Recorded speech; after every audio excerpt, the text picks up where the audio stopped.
skincare, perawatan tubuh dan sebagainya, itu bahkan bukan self love, sebenarnya self care ya. Iya, self care. Kayak misalnya kita jalan-jalan tadabur alam, itu self care, itu kebutuhannya kita gitu ya. Tapi self love itu bahkan kalau yang Teteh pahami di dalam Islam itu jauh melampaui itu semuanya. Itu tuh bagian yang kecil banget gitu. Jadi kalau ada orang yang merasa bahwa self love itu istilah kekinian yang baru, lebih dari 1400 tahun yang lalu Islam itu sudah mengajarkan self love kepada kita gitu ya. Cuma mungkin bentuknya boleh jadi nggak sama dengan yang sebagian dari generasi kita pahami ya berkenaan dengan self love.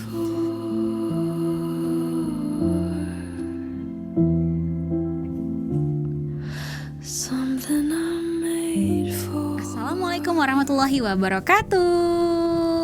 Waalaikumsalam warahmatullahi wabarakatuh. Halo Teh Karin, Nabila, ketemu lagi. ketemu lagi. Hanya berpisah beberapa saat. Teteh sehat? Alhamdulillah. Alhamdulillah sehat. JJ sehat, Nabila sehat. Sehat. Ada JJ di sini teman-teman. Nanti kita ngobrol sama JJ.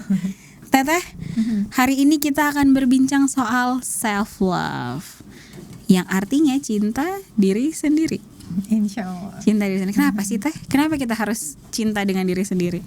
Mau pakai definisi mana ya? Definisi TikTok atau definisi Definisi yang dipahami dari Islam? Yang dari Islam dong. Emang kalau dari TikTok kayak gimana? Nanti mungkin Nabila. Oke. Deskripsikan. Ya, jadi alhamdulillah ya, kita tuh mau nyari apa-apa, mau cari definisi juga gampang ya. Mau istilah-istilah kekinian pun ketika kita cek di dalam Al-Quran semuanya udah ada.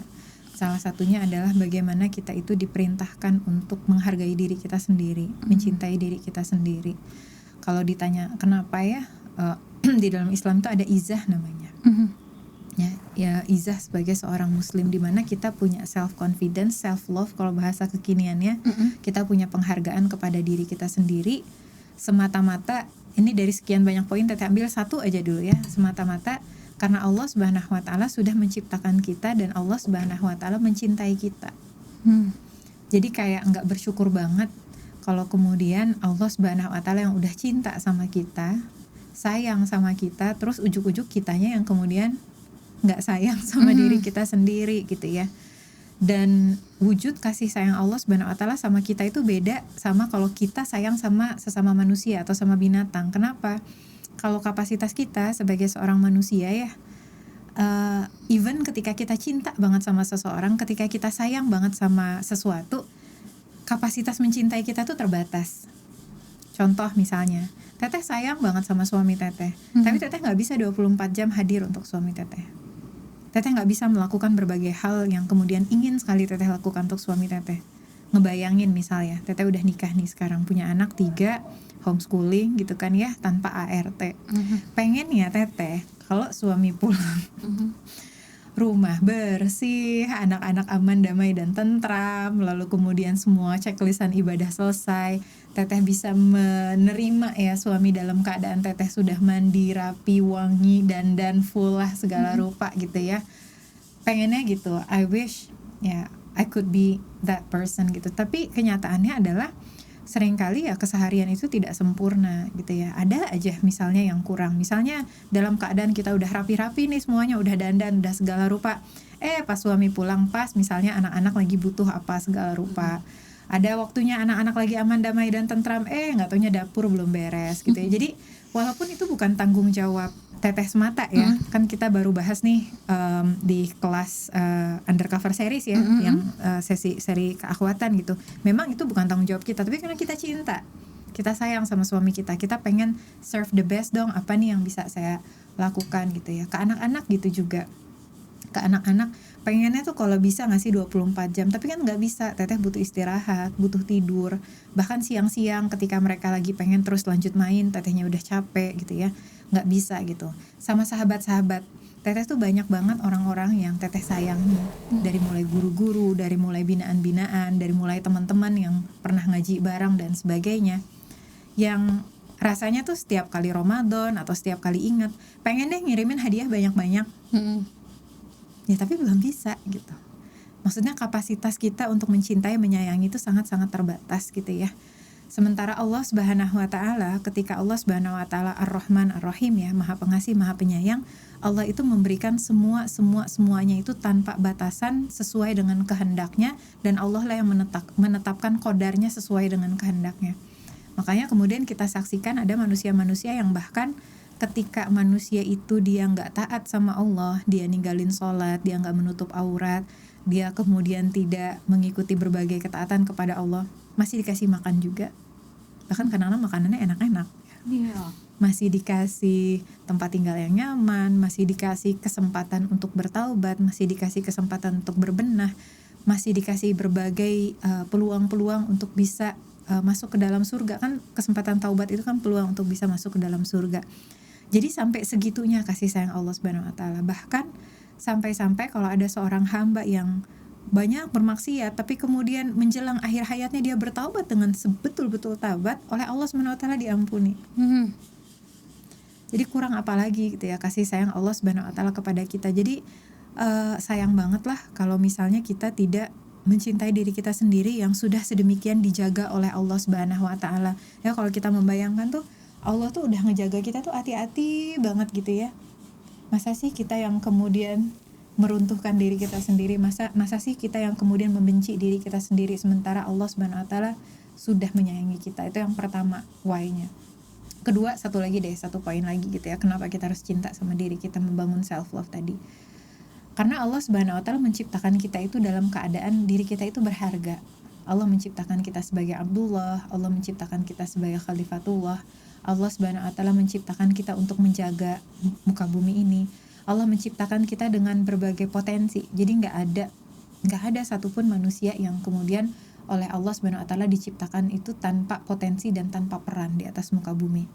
Jadi sayang banget kalau sama Allah Subhanahu wa taala udah dikasih nih hadiahnya, udah dikasih nih potensinya, udah dikasih nih kenikmatannya, tapi kemudian kita nggak ngambil hanya karena tadi ya self hate dan sebagainya. Mungkin sederhananya gitu, karena Teteh tahu kan pembicaraan kita panjang ya, insya Allah. Oke. Itu oke. Untuk dari bentuknya sendiri nih Teh. Jadi dari yang bukan aku pahami juga sih, dari mayoritas di pop culture-nya kita saat ini gitu. Entah itu di TikTok atau di Instagram. Self love itu berupa bentuknya itu kayak healing jalan-jalan. This is me doing self love. Atau skincarean. This is me doing self love gitu. Apakah seperti itu bentuknya? Itu bagian dari self love bisa jadi, karena kan yang namanya skincare ya, skincare, perawatan tubuh dan sebagainya itu bahkan bukan self love, sebenarnya self care ya. Iya, self care. Kayak misalnya kita jalan-jalan tadabur alam, itu self care, itu kebutuhannya kita gitu ya. Tapi self love itu bahkan kalau yang Teteh pahami di dalam Islam itu jauh melampaui itu semuanya. Itu tuh bagian yang kecil banget gitu.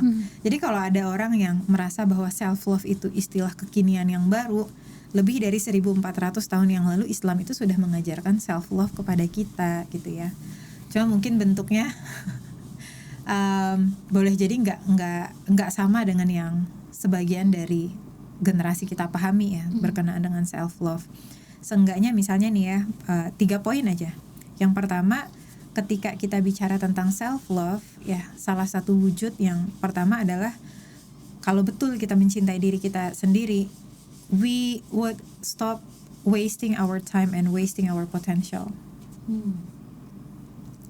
Kameranya yang mana? Pernah nggak mikir kayak gitu? Bahwa sebetulnya ketika kemudian kita itu menghabiskan waktu kita dalam kesia-siaan, kita kemudian menyanyiakan potensi yang kemudian Allah Subhanahu wa taala sudah titipkan kepada kita sebetulnya tidak sedang menghargai diri kita sendiri, karena kita berarti meremehkan ya apa-apa yang Allah Subhanahu wa taala berikan. Kebayang ya, hidup manusia itu sebentar banget gitu, tapi hidup yang sebentar itu akan menentukan sekian panjang ribuan jutaan tahun dan selama-lamanya kehidupan di akhirat gitu ya. Dan rugi banget gitu kalau misalnya waktu yang sama Allah Subhanahu wa taala udah dikasih jatahnya sekian, tapi kemudian nggak dimanfaatkan dengan baik gitu. Itu kan merugikan diri sendiri ya.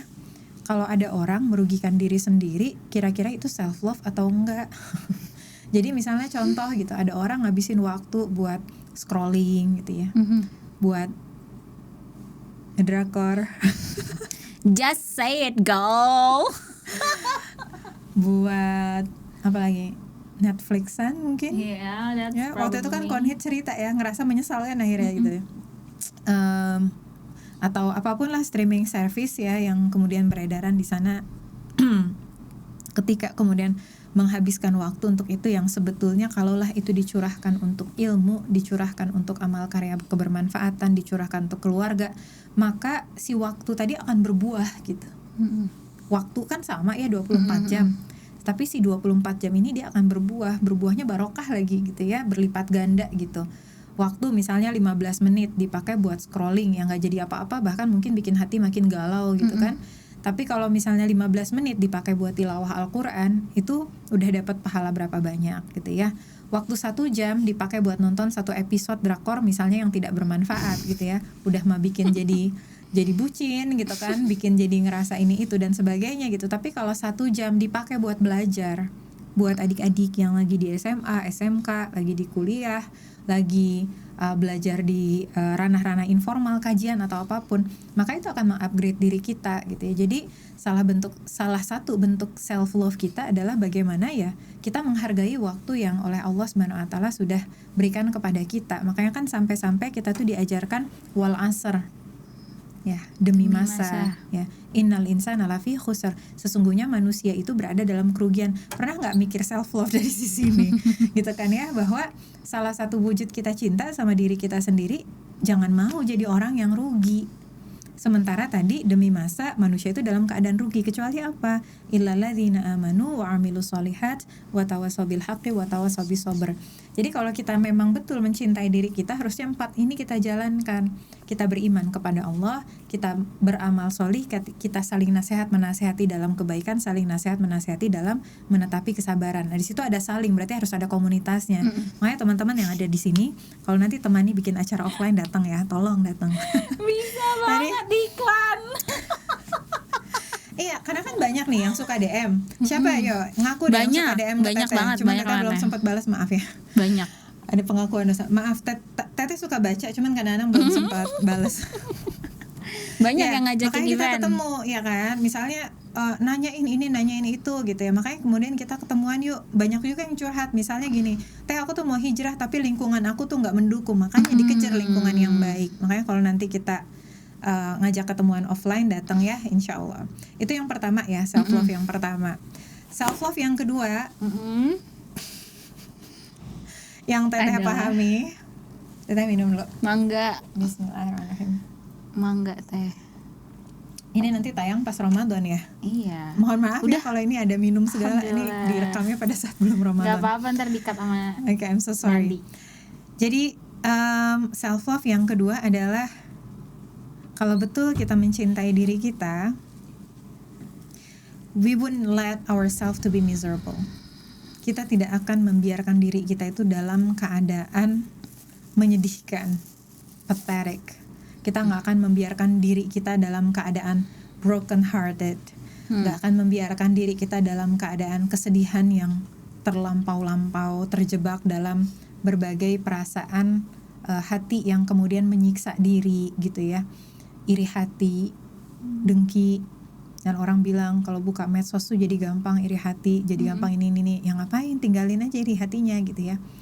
Kita akan menghargai diri kita mencintai diri kita dengan tidak menjadikan diri kita nelangsa, dengan berarti kita juga meninggalkan apa, dendam, perasaan kufur nikmat, perasaan tidak qanaah ya, perasaan apalagi penyakit-penyakit sombong, penyakit-penyakit hati dan yang lainnya. Itu kan semuanya adalah penyakit-penyakit yang membuat hidup kita tidak tenang. Menariknya kadang-kadang sama masyarakat ya, atau sama sebagian manusia justru dipelihara gitu ya. Udah mah sakit hati gitu ya, nggak mau maafin gitu kan, malah nyimpan dendam. Terus manusia suka nyimpan apa lagi gitu ya, suka menyimpan bahkan suuzon gitu sama Allah gitu ya, suuzon sama Allah. Makanya dia kemudian kan suka ini ya takut sama masa depan gitu, was-was terhadap masa depan. Kenapa? Karena suudzon sama Allah terus dipelihara gitu ya. Itu kan sebetulnya kasihan ya sama diri sendiri. Jadi coba deh kita ngelihat diri kita dari perspektif orang luar nih. Ya, kita ngelihat diri kita yang kemudian sudah dijaga baik-baik sama Allah, dibahagiakan oleh Allah Subhanahu wa taala, dikasih petunjuk ini loh, kamu kalau mau hidupnya tenang seperti ini, hidupnya baik seperti ini dan sebagainya. Tapi kemudian si manusia ini entah kenapa begitu ya, boleh jadi karena ilmunya, boleh jadi karena kemudian hawa nafsu dan sebagainya, lebih memilih untuk menjaga sakit hatinya gitu, lebih memilih untuk menjaga dendam, dengki, iri hati, kufur nikmat, tidak qanaah dan sebagainya. Padahal kalaulah hatinya tadi mengikuti apa-apa yang oleh Allah Subhanahu wa taala sudah ajarkan ya, sesuai dengan Quran dan Sunnah, maka insya Allah apapun yang terjadi dalam kehidupannya itu insya Allah akan bisa dihadapi dengan baik-baik saja, dan kehidupannya akan tenang-tenang saja, akan bahagia-bahagia saja. Sedih tapi tidak terlampau sedih, senang tidak terlampau euforia begitu ya. Dan melihat kebahagiaan orang lain dia ikut bahagia, melihat kesulitan orang lain dia ikut prihatin gitu ya, karena tidak ada iri hati, tidak ada dengki tadi, sehingga kehidupannya nyaman gitu. Nah seperti itu kan berarti dia sedang mencintai dirinya sendiri. Orang banyak bilang misalnya gini, kalau self love itu tadi ya misalnya kayak tentang apa, healing ya, healing, pergi jalan-jalan kemana-mana. Jalan-jalan itu hanya menyelesaikan sejenak. Tapi kalau misalnya kita bisa memelihara hati kita dengan baik, maka itu adalah sebuah hadiah yang luar biasa buat diri kita sendiri gitu ya.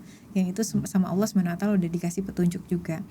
Nah yang ketiga, dan mungkin ini ultimate-nya gitu, salah satu wujud self love yang terbaik yang bisa kita berikan kepada diri kita sendiri adalah mengusahakan sekuat yang kita mampu supaya kita masuk surga,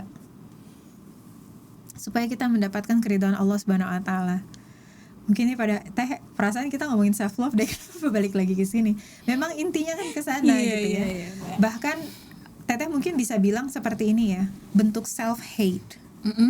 Self hate, bentuk self destruction yang paling merusak, yang paling jahat adalah ketika kita membiarkan diri kita terseret kepada neraka. Itu paling jahat.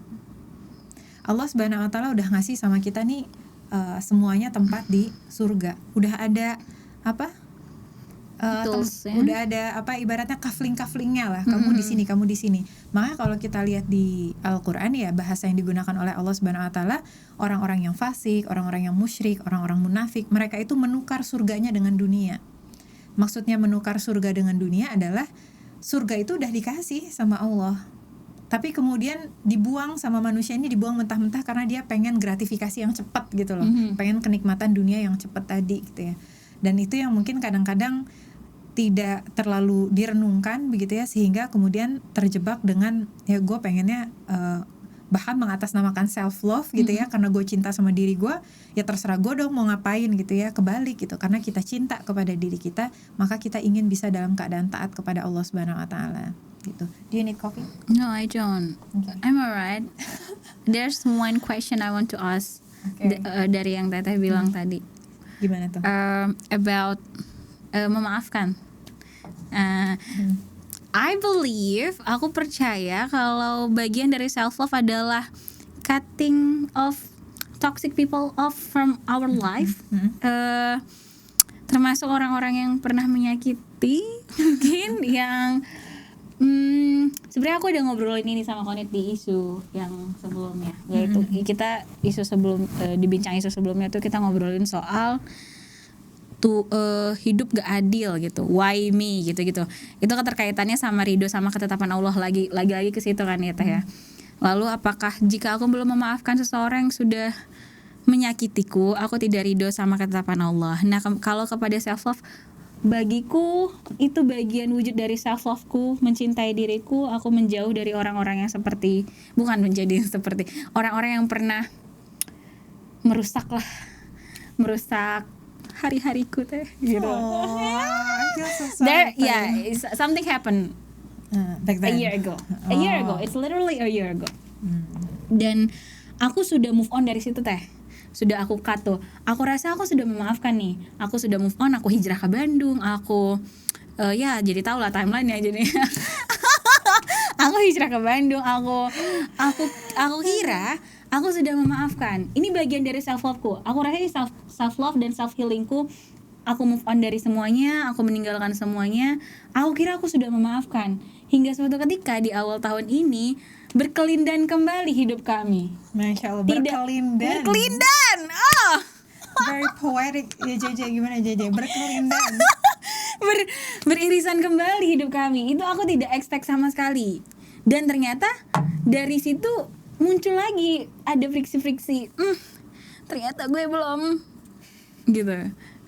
Dan kemudian dinasehatin sama Konit, apakah ini sama atau tidak? Rasulullah pernah tidak mau bertemu dengan yang membunuh pamannya Hamzah. Ternyata ya tidak mau karena sedih.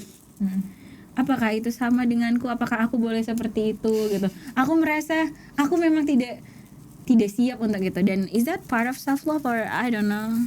What do you think, Teh? Ya, insya Allah. Anyway, JJ di situ ada gunting. Di luar ada gunting. You can you see that? Yeah, like I feel so sorry. Maaf ya teman-teman. Ini di depan ada apa? ada uhti. Ukti yang nanti akan ngisi podcast juga, cuman dia kasihan banget buka makanan dari tadi berusaha kelas. Ya Allah, ada gunting ya di luar. Ada Itu buat gelas juga, makanan Je. Ada gelas juga tuh di situ dekat dispenser ya. Ya, kita studionya memang Iya. terbatas tapi nggak semiskin itu insya Allah. Ada, ya intermezzo aja. It's alright, Teh. Tapi nggak bisa fokus ngeliatin dia, kasihan. Partially yes gitu ya, karena gini, definisi toxic people apa dulu? Karena di dalam Islam juga kita justru diajarkan untuk membatasi diri kita dari toxic people gitu ya. Toxic people-nya cuman ada definisinya nih. Contoh misalnya para penggibah. Para penggibah itu justru harus dijauhin. Kenapa? Kalau kita bahkan duduk bersama para penggibah ketika mereka sedang bergibah, kita pun kena imbasnya. Even kita nggak ngapa-ngapain, we just like listened. Tapi kemudian kita akan tercatat sebagai bagian dari mereka. Jadi jangan deket-deket gitu ya. Pelaku riba, aduh maaf banget ya kalau masih ada yang berjuang keluar dari riba, semangat, bismillah. Kenapa? Karena kemudian rezeki dari pelaku riba begitu ya, kemudian ya syubhat kan jadinya begitu ya. Lalu kemudian karena Imam Asy-Syafi'i itu pernah menolak makanan yang kemudian disuguhkan karena dia tidak yakin apakah kemudian makanan itu halal dan thayyib atau tidak begitu. Kemudian contoh yang lain, orang yang pendengki.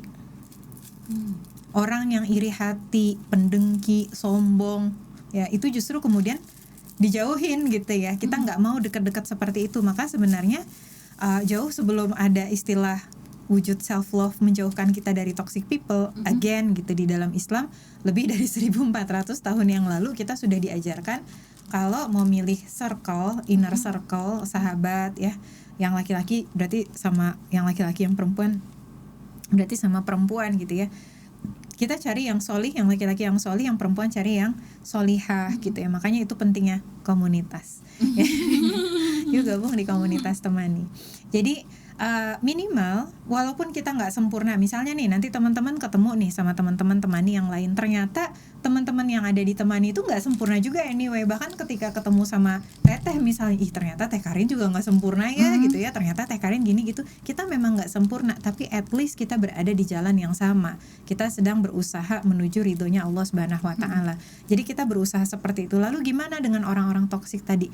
Kita menjaga silaturahim sebatas menjaga adab ya sesama muslim kita seperti apa, karena mereka masih memiliki hak-hak sebagai seorang muslim, termasuk hak mendapatkan nasihat, hak kemudian disilaturahimi, hak kemudian mendapatkan hadiah ya jika kita mampu gitu ya, hak kemudian kalau dia sakit kemudian kita jenguk jika kita mampu ya. Jika kita mampu tuh misalnya gini, orangnya sakit di Bandung, kitanya di Jakarta gitu ya, nggak memungkinkan tuh kita menjenguk dan sebagainya, kita bisa doakan dan sebagainya. Kenapa penting menjaga silaturahim? Karena kita nggak pernah tahu kapan si toxic people tadi dia mau bertaubat. Misal ada orang dulu zolim banget gitu misalnya, ternyata dia hijrah gitu. Ternyata dia hijrah lalu kemudian dia minta bimbingan kita dan sebagainya, itu kan jadi pahala jariah kan ya buat kita gitu. Jadi apa-apa yang terjadi di masa lampau dari orang-orang tersebut kemudian kita maafkan. Jadi pertanyaan pertama kejawab ya.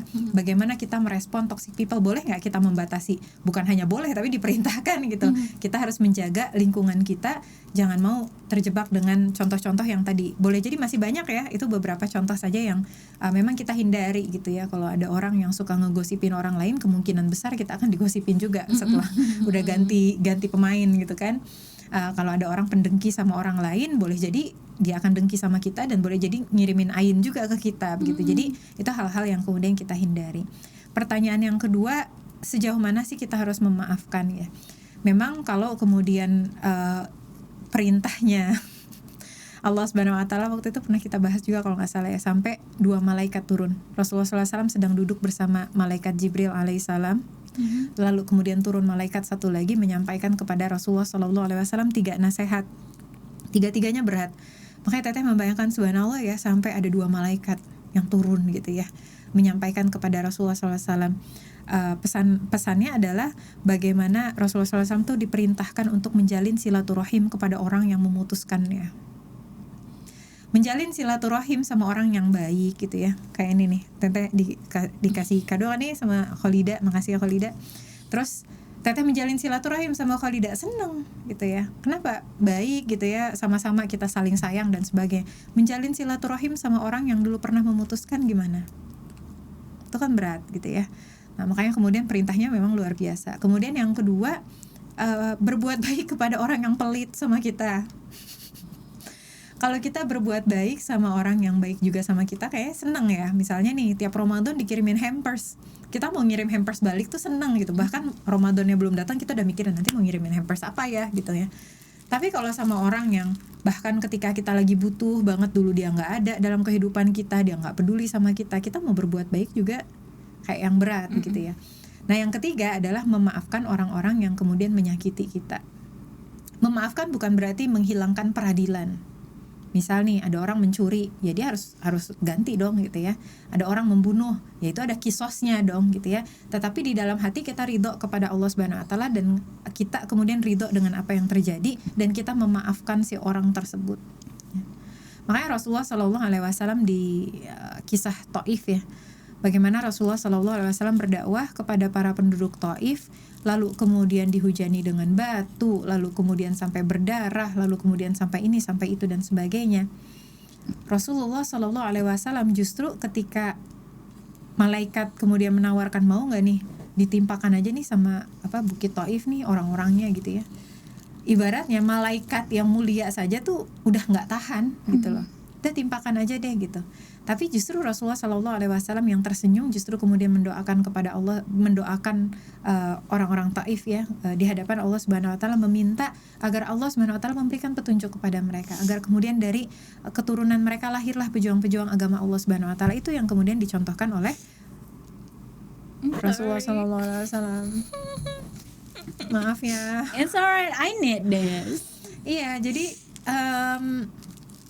ya Allah, whatever you're going through, I'm so sorry for that. Mudah-mudahan berlalu dengan baik ya. Insya Allah. Gak apa-apa kan, kita tadi karena rekaman dari pagi juga dan kita belum ngobrol yang tadi pagi kan. Lalu apakah boleh kalau kemudian kita membatasi interaksi dengan orang yang sangat-sangat menyakiti kita, seperti tadi kisah Rasulullah SAW yang tidak sanggup, dan itu manusiawi gitu ya. Kita lakukan semampu kita, tapi kemudian kita juga menjaga bagaimana hati kita itu dalam state yang kita ridho kepada ketetapan Allah Subhanahu Wa Taala. Biasanya kan contoh-contoh di lapangan ya. Kita kemarin baru ngebahas tentang toxic parent nih, baru tayang juga kan toxic parent.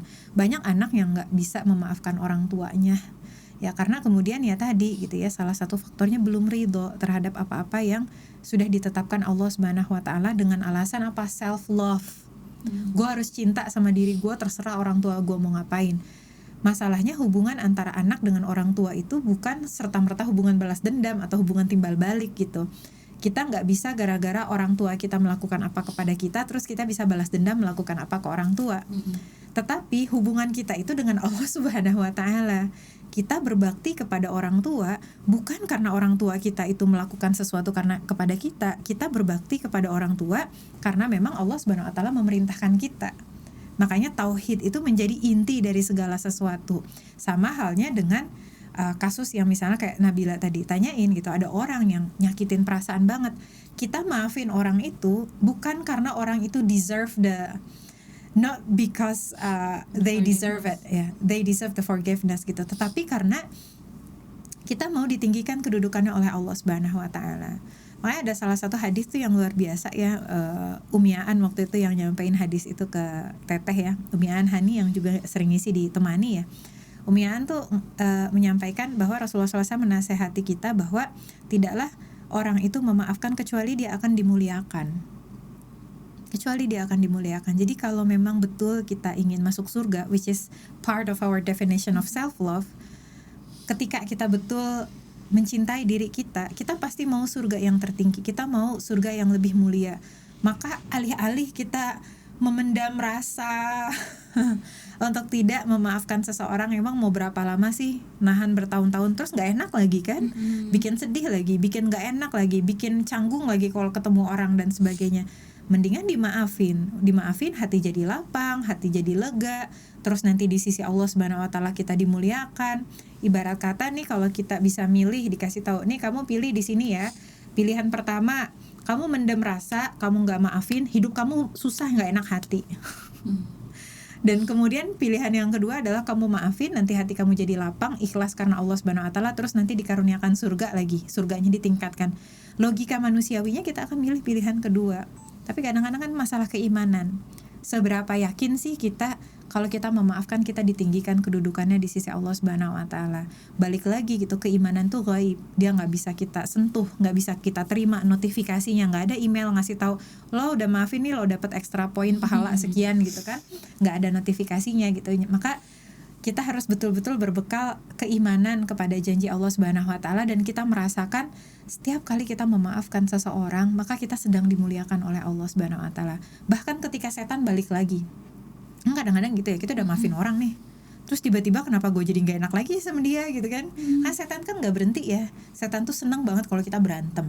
Setan tuh senang banget kalau kita punya penyakit hati. Apalagi bentar lagi Ramadan. Salah satu yang menghijab dan mengurangi kesempurnaan pahala kita adalah ketika berkelahi atau punya ganjalan hati terhadap sesama saudara kita, sesama muslim begitu ya.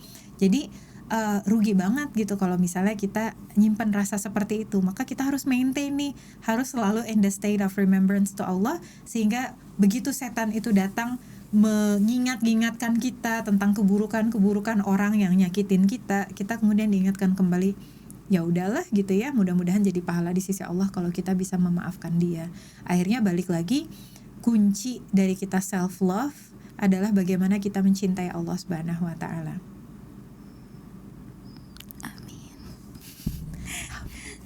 Aku bahkan si setan itu tadi teh aku bahkan pernah mendoakan keburukan buat mereka, buat itu di masa-masa dulu, masa-masa sangat Ya Allah. masih fresh from the oven banget kejadiannya. Tapi alhamdulillah aku sudah move on, aku rasa tiba-tiba itu beririsan kembali, oh ternyata tidak ya, ternyata belum memaafkan. Karena begitu bertemu lagi, beririsan kembali, oh it still hurts. Sabar ya, insya Allah. Perbanyak istighfar. Istighfar itu salah satu keutamaannya, salah satu fadilahnya bukan hanya sekedar untuk membersihkan hati kita dari titik-titik dosa, tapi juga melapangkan hati. Umiaan bahkan sempat cerita tuh, beliau pernah punya perasaan ya kesel lah sama seseorang. Beliau itu tidak cukup dengan zikir istighfar 1000 kali gitu. Beliau harus istighfar sampai 5000 kali lebih, sampai betul-betul akhirnya kemudian plong bener hatinya. Dan itu juga yang kemudian akhirnya berusaha teteh praktekkan, dan itu kan dari hadis Rasulullah gitu ya. Rasulullah SAW memang ngajarin kita untuk memperbanyak istighfar, dan salah satu keutamaannya istighfar itu akan melapangkan hati kita gitu ya. Jadi memang ada ikhtiarnya, ada usaha yang kemudian kita lakukan gitu.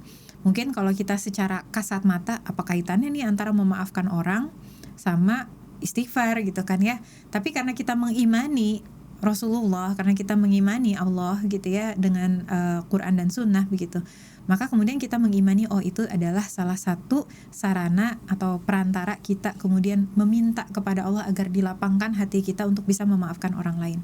Karena yang namanya memaafkan itu kan di hati ya. Hati itu di dalam genggaman Allah. Makanya kadang-kadang kalau orang yang hatinya belum lapang, mau dikasih logika 100 logika sekalipun kenapa dia harus memaafkan, dia tetap gak bisa memaafkan ya. Karena memang hatinya kemudian ya tadi gitu ya, belum siap. Walaupun mungkin urusannya sepele gitu ya.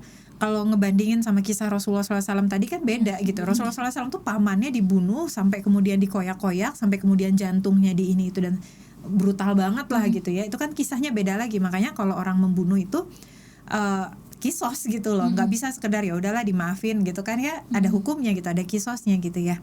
Karena memang itu luar biasa dahsyat gitu. Tapi kalau misalnya tadi ya hubungan ya personal lah, manusia dan sebagainya, alangkah baiknya ketika kita kemudian bisa betul-betul memaafkan, tapi ya tadi begitu ya, dengan sepenuh kita minta kepada Allah Subhanahu wa taala supaya kita dilapangkan. Dan dalam kondisi sudah terlanjur seperti tadi, misalnya mendoakan keburukan, boleh nggak sih mendoakan keburukan? Teteh yakin rasanya Nabila juga tahu bahwa sebenarnya nggak boleh. Makanya tadi sedih banget kan ceritanya, karena ngerasa kecele nih, gue gara-gara gue nggak suka sama orang, gue jadi ngedoain keburukan, terus gue jadinya salah deh gitu kan. Alhamdulillah, biiznillah, bifadlillah begitu ya, Allah Subhanahu wa taala menjadikan salah satu syarat terkabulkannya doa itu kan doa yang baik. Jadi insya Allah doa yang buruk itu mudah-mudahan tidak terkabulkan begitu ya, karena memang isi doanya adalah keburukan. Yang kedua, kita bisa bertaubat kepada Allah ya. Tuh enaknya jadi muslim tuh gitu ya, kita tuh bisa move on dengan taubat gitu. Kebayang kalau nggak ada kesempatan taubat, kayaknya tiap hari kita nelangsa. Karena tiap hari kita akan menemukan kesalahan diri kita gitu ya. Jadi buat yang sudah terlanjur seperti itu begitu ya, apalagi dengan alasan self love, yang penting gue cinta sama diri kita, yang penting gue ngehargain diri kita, ya ada batasannya juga di dalam Islam. Kita betul mencintai diri kita, menghargai diri kita, tapi tidak boleh dengan melanggar syariat yang sudah diberikan oleh Allah Subhanahu wa taala ya. Tapi bentuk memaafkannya itu aku tidak harus approach atau nggak kan, bagiku udah kita sudah tidak harus berhubungan sama sekali, itu sudah cukup kan teh. Urusan memaafkan itu aku dan Allah kan, gitu bukan sih teh? Atau should I menjalin silaturahmi yang tadi teteh bilang? Kalau Because ada it's really hard. Kalau ada urusan atau muamalah atau permasalahan yang belum terselesaikan, selesaikanlah.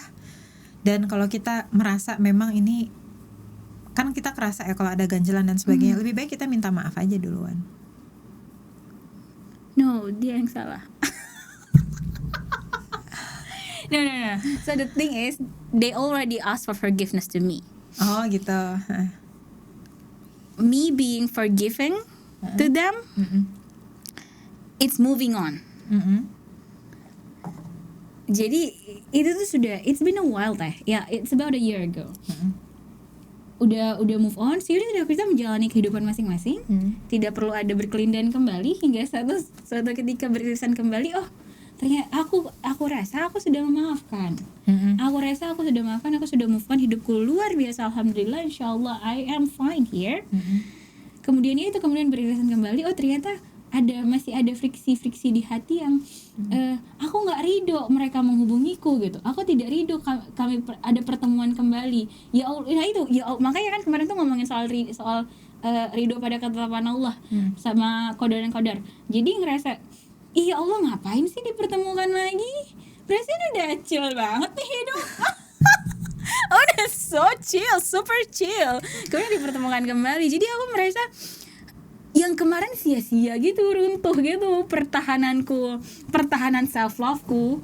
Rasanya sia-sia runtuh, berbulan-bulan aku menjaga itu, tidak harus bertemu. Aku rasa tidak bertemu itu adalah jalan terbaik. Tidak perlu ada hubungan apapun lagi, itu jalan terbaik untukku menjaga hatiku juga. Tapi tiba-tiba ada irisan kembali, ya kehendak Allah juga, pasti ketetapan Allah. Dan aku ingin meng-cut itu kembali, ya that's alright, right? Or should I say something or what? Tadi ada dua isu ya. Jadi yang pertama, kalau kita memaafkan orang itu cukup kita dengan Allah aja atau sama dia. Karena tadi sudah kasusnya ya, kasusnya adalah sudah menyatakan bahwa ya udah gue udah maafin gitu ya. Maka setelah kita sudah memaafkan, yang sisa tersimpan di dalam hati itu udah tinggal kita sama Allah. Tapi kalau misalnya sama orangnya belum selesai, berarti harus diselesaikan gitu ya, selama tidak menimbulkan kemudorotan yang lebih besar gitu. Jadi itu tinggal kita sama Allah Subhanahu Wa Taala. Itu satu, jadi udah terjawab. Kemudian yang kedua, bagaimana kalau kemudian ketemu tapi kemudian itu muncul kembali? Itu kan bisikan setan ya, was-was setan yang membuat kita kemudian teringat-ingat itu kembali. Maka di satu sisi kita nggak terlalu membuat diri kita, aduh ternyata yang kemarin udah runtuh, enggak lah, insya Allah. Karena setiap amal-amal solih yang kita lakukan, baik itu nampak maupun ada di dalam hati, semua itu nggak ada yang luput dari perhitungan Allah. Jadi kita nggak kemudian ngerasa, ya Allah sayang banget gue perasaan kemarin udah maafin dia, terus sekarang gue jadi kayak gini lagi, berarti yang kemarin pahalanya luruh dong, runtuh semua dong, segala usaha gue semuanya sia-sia. Enggak. Karena memang setan itu dia akan bolak-balik gitu. Jangankan urusan maafin orang, semangat tilawah aja bolak-balik kan. Kadang lagi semangat gitu, kadang kemudian turun semangat. Begitu juga dengan kondisi hati kita. Kadang-kadang mungkin kita dalam keadaan iman yang baik ya, kelapangan hatinya luas gitu, mudah bagi kita memaafkan. Pas-pasan kemudian ketemu sama orangnya dalam keadaan yang seperti itu. Lalu gimana caranya? Apakah kita putus cut off saja gitu ya? Alih-alih cut off, justru kalau kita mau menjemput kemuliaan, kita yang kemudian berusaha untuk menumbuhkan rasa silaturahim kembali dan membuang rasa-rasa ganjalan tadi. Caranya gimana? Sama Rasulullah SAW diajarin gitu ya, mengucapkan salam, berwajah cerah, mengirimkan hadiah. Even kita kemudian ngerasanya kan dia yang salah, kan dia gini, tapi dalam rangka kita ingin membangun rasa cinta, ya, rasa cinta, rasa kasih sayang, mana kita sampaikan hadiah dan sebagainya. Dan itu jauh lebih mudah dibandingkan bagi kita harus merajut kembali kedekatan yang seperti sebelumnya begitu ya. Kan awalnya misalnya deket nih, kita nggak harus sampai ke sana, tapi untuk membuang rasa-rasa sisa-sisa tadi, salah satu ikhtiarnya adalah dengan itu kan diajarin ya sama Rasulullah SAW. Tentunya balik lagi ke yang tadi, yang lebih kuatnya adalah kita minta sama Allah, kita perbanyak istighfar. Kalau isinya ngulang-ngulang gitu ya, istighfar lagi ya, memang gitu kata Quran dan Sunnah begitu ya. Jadi kita coba usahakan, dan yang kita ingat-ingat tuh ya balasan dari Allah Subhanahu Wa Taala ya. Kan kita lagi ngomongin self love nih, kita mencintai diri kita dan kita membayangkan kita mau ngasih ke diri kita itu surga yang mana, surga yang kayak gimana gitu ya. Maka karena kita mau menginginkan yang terbaik bagi diri kita di surga, ya segala peluang amal solih yang ada di sekitaran kita ambil. Termasuk ada kasus kayak tadi begitu, itu kan sebetulnya peluang amal solih ya.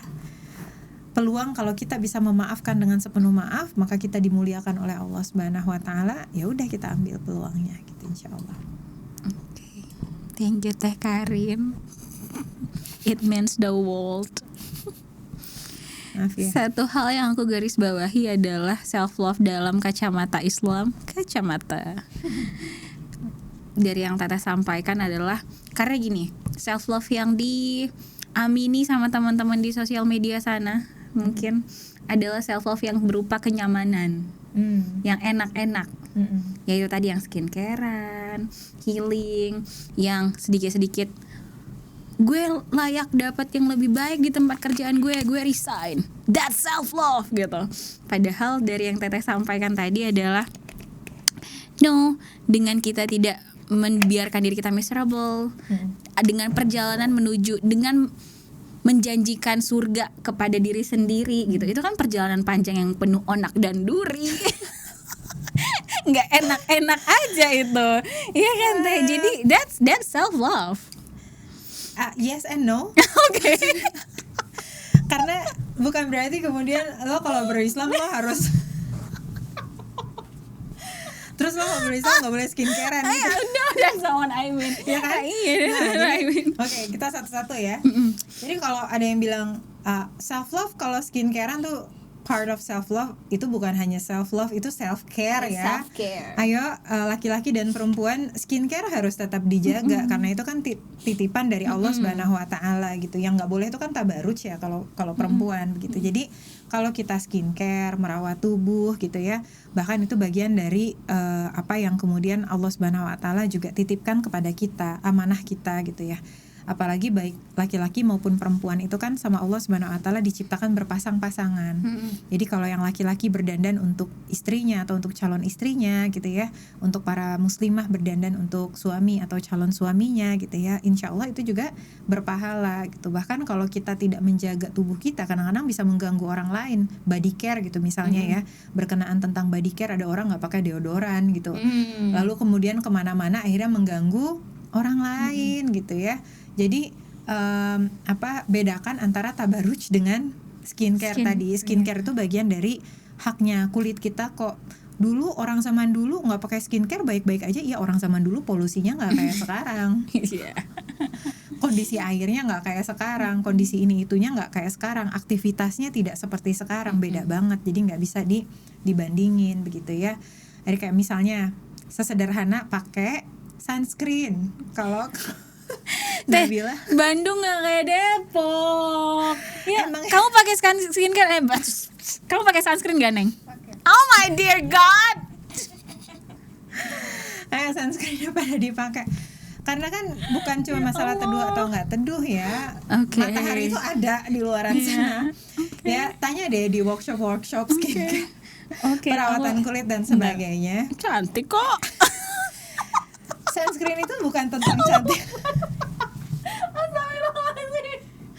Skincare itu bukan cuma cantik dan nggak cantik, itu menjaga kulit kita ya, termasuk misalnya dari resiko kena kanker. Memang nggak semua kulit kemudian punya high risk untuk kena skin cancer, tapi part of it adalah dengan kita menggunakan sunscreen tadi. Ini kan contoh penggunaan skincare. Jadi itu mah bukan, ibaratnya itu di bawah self love gitu loh. Jadi kalau kita bilang skincare part of self love, aduh itu level self love-nya rendah banget gitu ya. Itu adalah self care gitu. Walaupun nanti harga berapa skincare-nya itu kita harus qanaah. Ada yang mungkin bisa sekian ratus ribu gitu ya, alhamdulillah bismillah bifadlillah. Ada yang puluhan ribu gitu ya, ya alhamdulillah bismillah bifadlillah. Yang jelas jangan sampai berlebih-lebihan. Berlebih-lebihan tuh gini ya, giliran skincare aja bisa ratusan ribu, infak ke Palestina 10 ribu aja enggak, kan itu berlebihan jadinya gitu ya.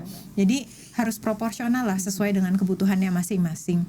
Kemudian tadi contoh yang berikutnya kan skincare satu, terus kedua apa tadi contoh self love? Oh ini resign dari kerjaan. Anak zaman sekarang gitu teh. Ya. Itu bisa yes and no gitu. Maksudnya gini, kalau dia laki-laki, terus dia sudah bertanggung jawab kepada istri dan anaknya, lalu atas dasar self love dia resign, lalu dia nggak punya alternatif yang lain, kerjaan lain, sementara pekerjaan yang dia kerjakan itu masih dalam rangka halal dan thayyib, cuman dia nggak tahan dengan perjuangan, itu bukan self love, itu namanya self destruction. Kenapa? Karena berarti dia mengabaikan hak istri dan anaknya. Tapi kalau perempuan, dia kerja, lalu kemudian dia overstress. Dengan dia overstress, dia kemudian nggak bisa cater kebutuhan anak-anaknya, dia nggak bisa being present di hadapan anak-anaknya, dia nggak bisa menunaikan tanggung jawabnya sebagai istri dan ibu dengan baik. Bentuk dia resign itu adalah self love, adalah bagaimana dia menjaga keluarganya. Makanya tadi Teteh bilang yes and no gitu ya. Tergantung konteksnya seperti apa. Berarti parameternya apa? Parameternya itu dalam rangka taat atau enggak. Balik lagi ke sana gitu ya. Jadi kayak orang yang bilang gue resign kerja karena gue self love, ya dalam kondisi gimana dulu gitu ya. Apakah kemudian resignnya itu akan membawa kebermanfaatan atau tidak gitu ya. Mana yang kemudian pertimbangannya lebih besar manfaatnya dan lebih rendah, bahkan kalau bisa tidak ada mudorotnya. Lalu gimana dong kalau yang tadi misalnya aduh udah nggak tahan banget di tempat kerjaan gitu ya. Yang laki-laki inilah, para laki-laki gitu, para qawwam, para suami, para ayah udah nggak tahan banget di tempat kerjaan, tapi belum ada alternatif yang lain. Bentuk self love-nya apa? Dengan dia tetap berjuang keras, berusaha, karena itu adalah tanggung jawabnya di hadapan Allah Subhanahu wa taala, karena dia harus menjadikan diri dia itu layak masuk ke dalam surga. Itu bagian dari tanggung jawab dia. Dan itu bagian dari dia meningkatkan kedudukannya, karena untuk setiap nafkah yang diberikan oleh seorang suami kepada istrinya, nafkah yang diberikan ayah kepada anak-anaknya itu adalah sedekah. Tapi bukan berarti dia biarin aja, udahlah gue tersiksa di sini, enggak. Dia tetap berusaha mencari solusi lah, ya mencari alternatif. Misal nih gitu ya, udah tahu kerjaannya dari pagi sampai malam, ya udah cari alternatif kerjaan lain yang lebih human lah, pagi sampai sore gitu misalnya ya, atau bahkan sekarang makin banyak opsi-opsi yang bisa WFH, yang bisa work life balance-nya lebih baik dan sebagainya. Tetap ada usaha-usaha ke sana. Jadi tadi ya dikembalikan lagi, ini perjuangannya perjuangan dalam taat atau perjuangan dalam tidak taat gitu. Kira-kira gimana? Ada contoh lain nggak? Contoh lain teh Yang kemudian dibingungkan ini sebenarnya self love atau selfish gitu kan? Oh, banyak teh. About me time, I guess. Aku suka merasa seperti itu. Pada akhirnya terbengkalai tanggung jawab hak orang lain. Tapi aku bilang, no, this is me being self love. Taking me time or something like that. Kadang itu kadang mengabaikan hak orang lain, tapi kadang tidak sengaja. Tapi ya udahlah guys. I choose me first. I put myself first. Something like that. That's what Gen Z say. Jadi kita ingin mengikuti. I'm millennials, but I'm kinda Gen Z too. Insya Allah ya, kita balikin lagi ke Quran ya. Jadi kalau di dalam Al-Quran ya, mau kita butuh me time-nya, kita harus menjadi orang yang amanah. Jadi kalau dalam kondisi normal ya, kita ada amanah yang harus kita tunaikan ya, harus kita jalanin. Ibaratnya ya dipaksa, itulah mujahadah. Ibaratnya kebayang ya kalau orang-orang di Palestina terus minta-minta, komplain-komplain, gue mau me time, jangan dong serang gue, kan nggak bisa ya. Iya. Maka bagian dari perjuangan mereka ya itu gitu ya. Kita di sini perjuangannya nggak sampai segitunya lah gitu ya. Maka kemudian ketika kita pengen banget me time tapi ada amanah yang harus kita kerjakan, bentuk self love kita adalah bagaimana kita menjalankan amanah tersebut begitu. Lalu apakah kemudian nggak boleh me time? Ya boleh dong gitu ya. Tapi me time-nya tadi harus yang jangan wasting time. Me time-nya harus sesuatu yang produktif ya. Kalau misalnya mau hiburan, carilah hiburan yang memang menyegarkan, yang dia memang bermanfaat. Bukan hiburan yang justru menjerumuskan kepada pemikiran yang tidak baik, yang melalaikan, yang adiktif gitu ya. Kayak misalnya kalau jalan-jalan gitu, cari jalan-jalan yang bermanfaat, sekaligus silaturahim, jauhlah berkunjung sama orang, rihlah ke tempat alam ya, tadabur alam dan sebagainya. Itu kan salah satu yang positif. Jalan-jalan yang edukatif ya, penuh dengan unsur-unsur pendidikan dan sebagainya. Dan me time yang paling berkualitas adalah me time berkhalwat dengan Allah Subhanahu wa taala. Kalau kita benar-benar sayang sama diri kita, kita akan mengalokasikan waktu untuk kita itu me time dengan Allah Subhanahu wa taala. Dan jauh sebelum ada kekinian tentang meditasi, mindfulness dan sebagainya, which I learn in uni begitu ya. Karena kan Teteh dulu mempelajari mindfulness dari sisi akademis. Siapa tahu ada yang belum dengar podcast sebelum gitu, jadi Teteh harus nyampein dulu begitu ya.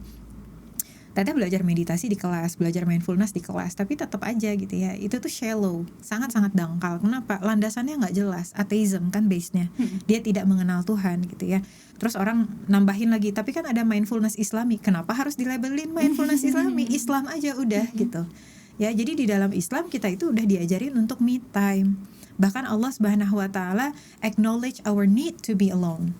Ya, Allah Subhanahu wa taala bahkan ngasih tahu sama kita, kamu butuh sendirian loh. Ya, kamu butuh banget sendirian.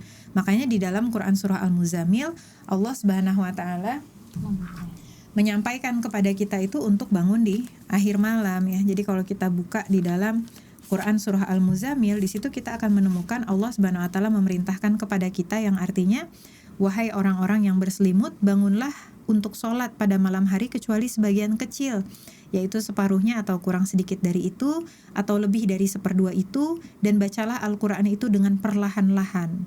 Sesungguhnya kami akan menurunkan perkataan yang berat kepadamu. Allah udah ngasih tahu, Allah tuh akan menurunkan perkataan yang berat, amanah yang berat, ujian yang berat. Makanya kita disuruh bangun. Dan kata Allah Subhanahu wa taala, sungguh bangun malam itu lebih kuat mengisi jiwa dan waktu itu lebih berkesan. Sesungguhnya pada siang hari engkau sangat sibuk dengan urusan-urusan yang panjang, dan sebutlah nama Rabbmu dengan beribadahlah kepadanya dengan sepenuh hati. Jadi Allah Subhanahu wa taala tahu bahwa urusan-urusan kita panjang dan kita butuh waktu untuk betul-betul kita sendirian begitu ya.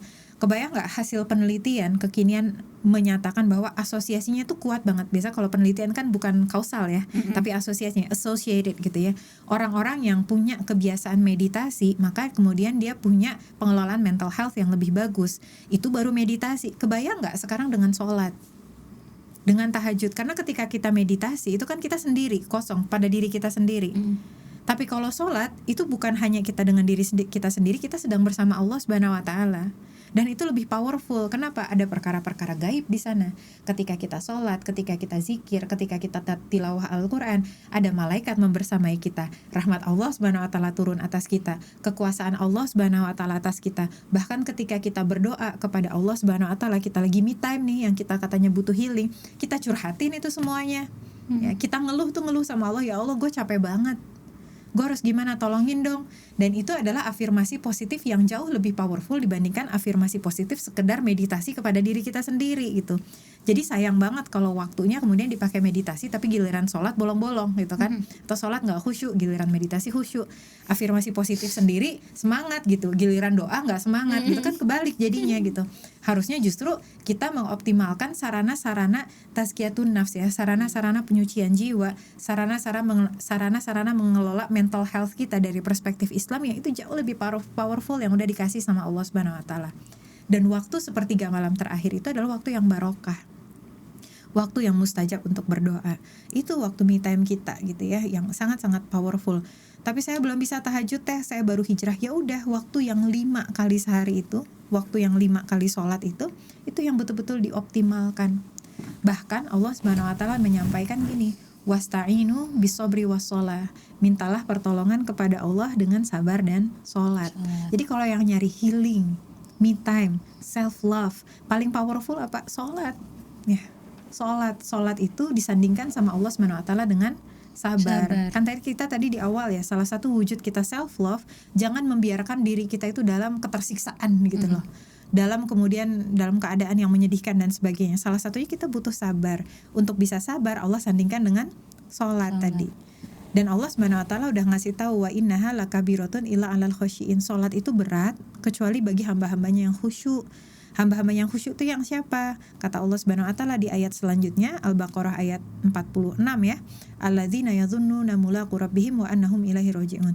Yakni mereka yang yakin akan pertemuan dengan Rabb-nya, dan mereka yang yakin mereka itu akan hanya kepada kamilah mereka akan kembali gitu ya. Itu yang kemudian kita bawa dalam setiap sholat, dan itu yang akan selalu mengingatkan kita bahwa kita itu akan kembali kepada Allah.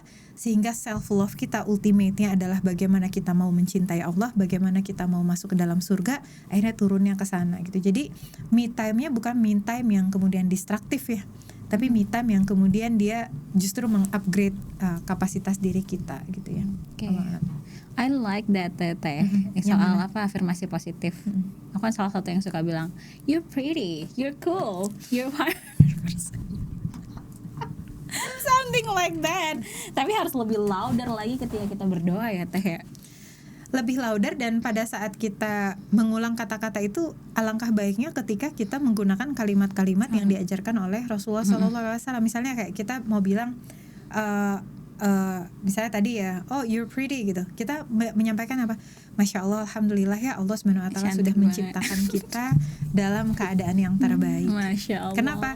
Karena yang di bawah adalah ruh akidahnya kan, ruh tauhidnya. Kalau misalnya kita cuma bilang gue cantik banget ya, kayak siapa Allah gitu kan. Tapi kalau misalnya kita bilang Masya Allah, alhamdulillah, saya yakin Allah Subhanahu Wa Taala sudah menciptakan kita itu masing-masing dalam keadaan terbaik. Kita punya modalnya, karena Allah yang bilang seperti itu. Maka kita kemudian yakin. Kalau kita afirmasinya kita cuman bilang, lo pasti bisa Rin, lo bisa deh ngejalanin ini, pokoknya gimana pun lo kuat. Kata siapa? Ya. Tapi kalau ketika kita dalam doa, ketika kita dalam zikrullah, kita akan membawa Allah. Bismillah, tawakkalna 'alallah, la haula wala quwata illa billah, insyaallah bisa. Jadinya beda dengan menyebut nama Allah. Hanya kepada Allah lah aku bertawakal, tiada daya dan upaya kecuali datang dari Allah. Insya Allah dengan izin Allah aku bisa. Kita jadi kuat gitu. Kenapa? Karena kita yakin Allah Subhanahu Wa Taala yang menolong kita. Jadi kan beda ya. Makanya kemudian Teteh suka menasehati ya, kembalilah kepada Allah gitu ya. Jadi kalau kita kembali kepada Quran dan Sunnah, insya Allah mau isu mental health kayak mau isu physical health, mau isu parenting, pernikahan, apapun itu gitu ya, insya Allah kita akan baik-baik saja gitu. Yay. Insyaallah, masya Allah, barakallahu fiik.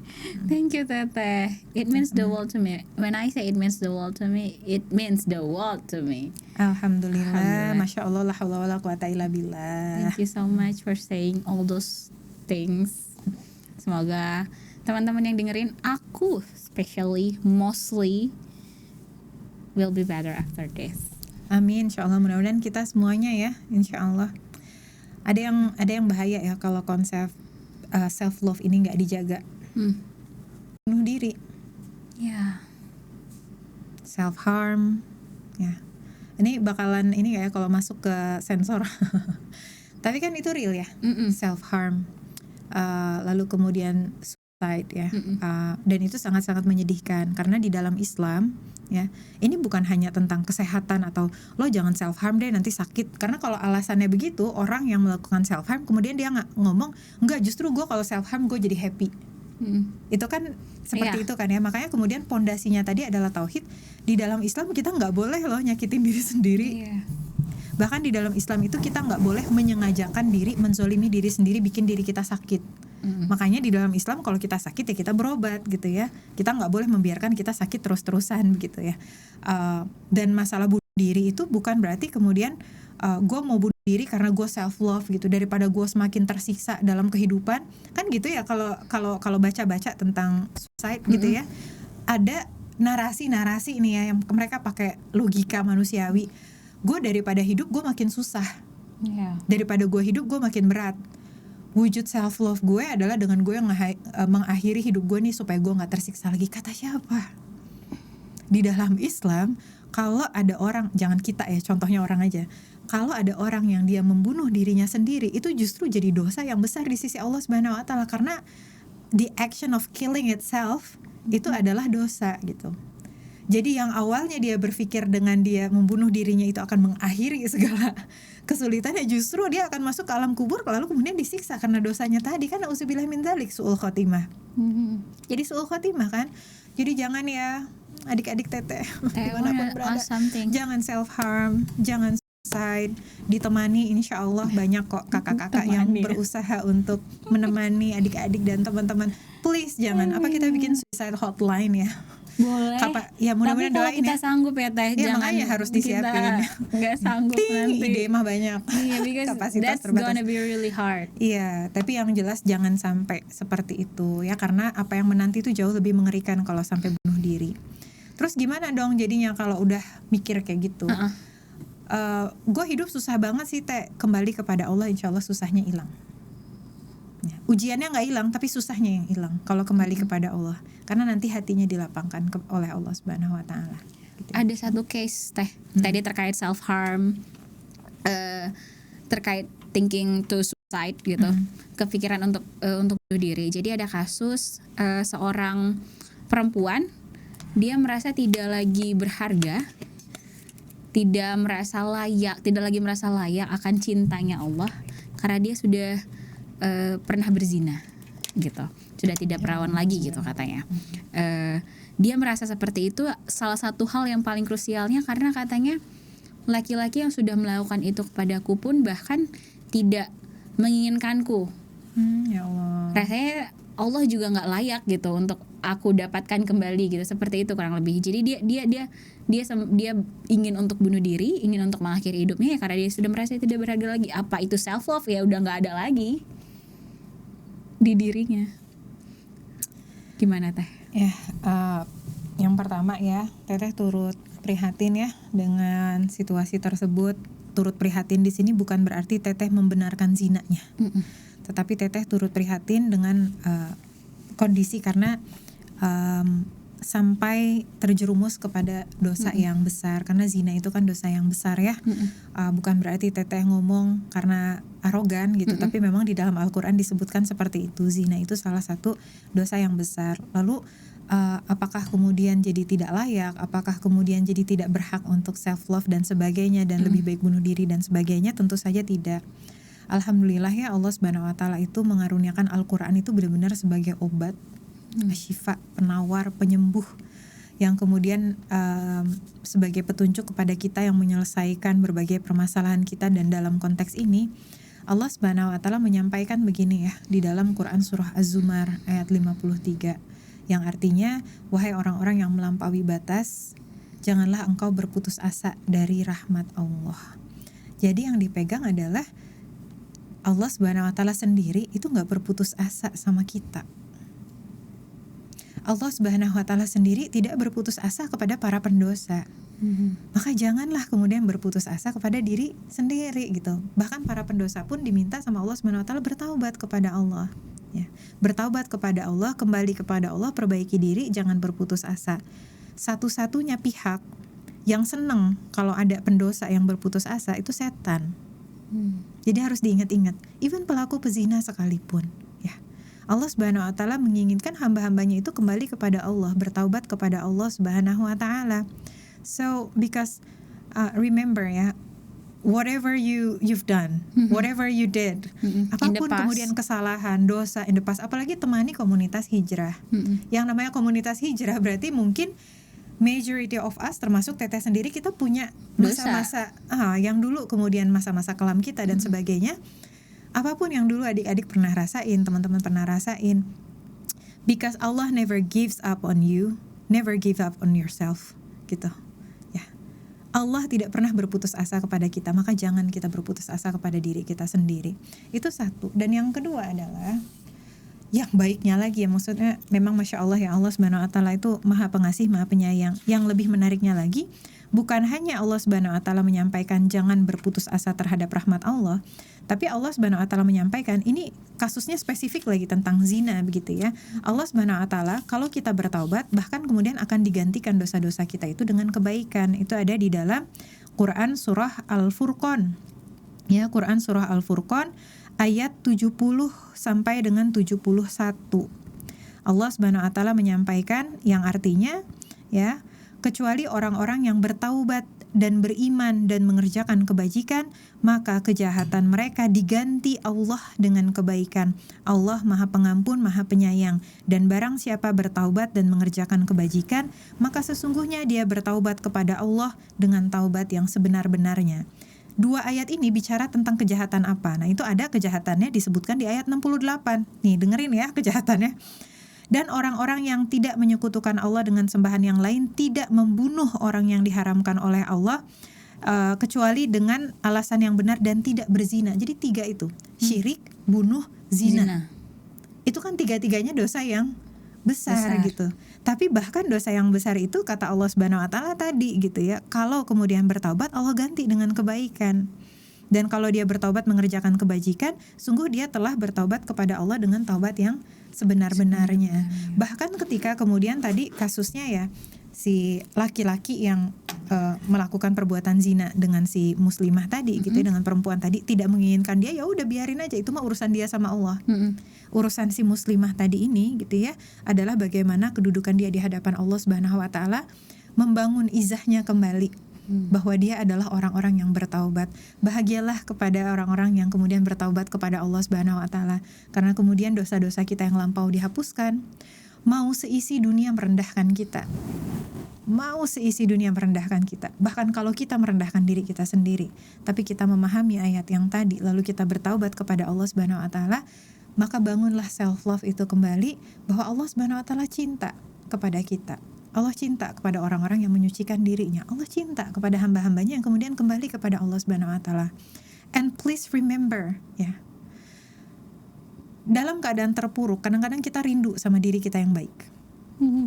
Pernah gak ngerasa gitu, kayak kita lagi terpuruk, gue kangen sama gue yang dulu, gue kangen sama diri gue yang baik. Kita rindu sama diri kita yang baik, Allah Subhanahu wa taala lebih rindu lagi, karena Allah itu pencemburu. Allah tuh cemburu kalau kemudian kita tuh jauh dari Allah Subhanahu wa taala. Jadi jangan kita rasa ketika kita lagi jauh dari Allah, kita sendiri yang miserable. Allah Subhanahu wa taala lagi narik-narikin kita, lo balik dong gitu. Allah nungguin nih gitu. Ya, Allah lagi bismillah, semangat ya. So, here we go. Mungkin karena Teteh sendiri kan punya ya masa-masa jahiliyah yang kemudian ya salah satu motivasinya itu bahwa Allah Subhanahu wa taala tuh selalu membuka pintu taubatnya. Jadi selama kita masih hidup, salah satu yang kita syukuri itu adalah kesempatan bertaubat. Jadi mau si cowok itu ngerendahin, mau seisi dunia merendahkan sekalipun, yang paling penting itu adalah bagaimana Allah Subhanahu wa taala melihat kita. Di everything else don't matter gitu ya. The only matter is how Allah perceives us, how Allah sees us, and how Allah appreciates us. Dan kita harus banyak-banyak berhusnuzon ya, berbaik sangka kepada Allah Subhanahu wa taala. Jadi buat adik-adik, teman-teman yang kemudian tadi ya terjerumus dengan yang seperti disampaikan Nabila atau mungkin kasus-kasus yang lain, please don't give up on yourself ya. Terus semangat insyaallah. Dan cari lingkungan yang baik ya. Ini bukan karena iklan ya, tapi memang harus begitu gitu ya. Harus cari lingkungan yang solih dan solihah. Tungguin sampai ada temu sapa temani. Amin ya Allah. Mudah-mudahan kita bisa saling berhijrah sama-sama insyaallah. Doain. Teteh sangat membuat hatiku becek percakapan kita hari ini sejak pagi. Tapi emang udah hatinya nggak bener aja dari pagi ya. Oh Jeje, Teteh baru ngeliat nih tisu nih. Kasihan amat. Maaf ya kalau ada salah dan kurang. Semua menangis. Masya Allah, thank you Teh. Kadang suka Masya Allah, la quwata illa billah. Teteh nggak ngapa-ngapain, itu dari Allah kan ya. Bener, dari Allah. Dan mungkin dari ya lewat Teteh juga, perkataan Teteh itu yang membuat kita ya Je ya, Allah rindu sama kita Je. Ini dong, Allah kangen sama kita. Itu kadang-kadang motivasi Teteh juga kalau lagi terpuruk. Ayo dong Rin, Allah udah nungguin nih. Thank you Teteh. Mungkin ada lagi yang mau disampaikan soal self love Teh sebelum kita tutup? Udah.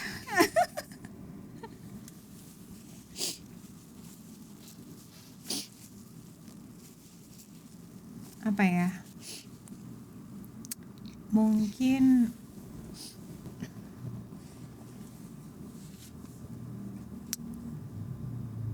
ini ada beberapa, cuman Teteh ambil satu aja ya. Kalaulah tidak bisa melakukan untuk diri kita ya, kita nggak bisa self love sama diri kita, bisa nggak melakukan self love itu untuk Allah Subhanahu wa taala? Karena Allah Subhanahu wa taala udah sayang banget ya sama kita, dan Allah Subhanahu wa taala itu rindu dengan hamba-hambanya. Dan Allah Subhanahu wa taala itu udah nyiapin surga dengan segala isinya. Kebayang nggak surga itu di dalam salah satu hadis, dia tuh tiap hari tuh nungguin mana sih nih penghuni-penghuninya. Jadi kita membayangkan diri kita itu udah dirindukan gitu, ditungguin di surga, ditungguin sama Allah, dan membayangkan pengen gak sih ketemu sama Allah, zat yang selama ini mencintai kita gitu. Teteh senang sama quote-nya Konit ya di handphone dia, nggak tahu statusnya udah ganti belum. Apa, menuju pertemuan dengannya gitu. Hari-hari menuju pertemuan dengannya. Buat Teteh itu salah satu yang apa ya, quote yang sangat sederhana tapi powerful gitu. Karena seberat apapun yang kemudian kita rasain sekarang, kita ini lagi berjalan menuju pertemuan sama Allah loh. Pengen gak sih ketemu sama Allah? Allah yang selama ini sayang banget sama kita, Allah yang selama ini udah ngejagain kita, selalu nolongin kita. Berkali-kali kita jatuh, kita dibangunin lagi. Berkali-kali kita berdosa, dikasih kesempatan taubat lagi. Berkali-kali kita bodoh, dikasih ilmu lagi gitu ya. Allah Subhanahu wa taala sudah memberikan seluruh rangkaian ini supaya kita masuk ke dalam surga. Dan bayangin ya, suatu hari kita itu akan istirahat. Kalau di dunia kan nggak bisa istirahat ya. Tapi bayangin aja, suatu hari, one day kita akan istirahat. And that day is closer than you think. Itu lebih dekat dari yang bisa kita bayangkan. Kenapa? Nggak harus nunggu surga. Kalau kita husnul khotimah, bahkan di alam kubur pun kita dalam keadaan istirahat. Kubur kita dilapangkan, bertemu dengan orang-orang yang sholih, dijaga oleh malaikat, didampingi malaikat, dibangkitkan di padang mahsyar dalam keadaan baik, dan tentunya berada di dalam surga selama-lamanya. Jadi kalau kita capek, bayangin aja, iya cuman sebentar, insya Allah nanti kita akan istirahat selama-lamanya dengan kenikmatan yang tidak ada habisnya. Jadi balik lagi ke yang sering Teteh sampaikan ya, seberat apapun yang adik-adik teman-teman rasain, yang kita semua rasain, bersabarlah sejenak karena surga yang menanti orang-orang bertakwa sudah dekat. Allahu a'lam bishawab. Masya Allah. Jazakallah khair Teh Karin. Terima kasih Teteh. Semoga setelah semua yang mendengar podcast ini menjadi bertambah kecintaannya pada diri sendiri karena kecintaannya pada Allah juga kian bertambah ya Teh. Kasihan sama Allah ya. Iya. Walaupun Allah tidak perlu Nggak dikasihani. perlu dikasihanin, kita mengasihani diri Kita yang sendiri. butuh, ya. Kita yang butuh. Terima kasih Tata. Terima kasih Sama-sama. teman-teman sudah mendengarkan. Insya Allah kita ketemu lagi nanti di bincang selanjutnya. Assalamualaikum warahmatullahi wabarakatuh.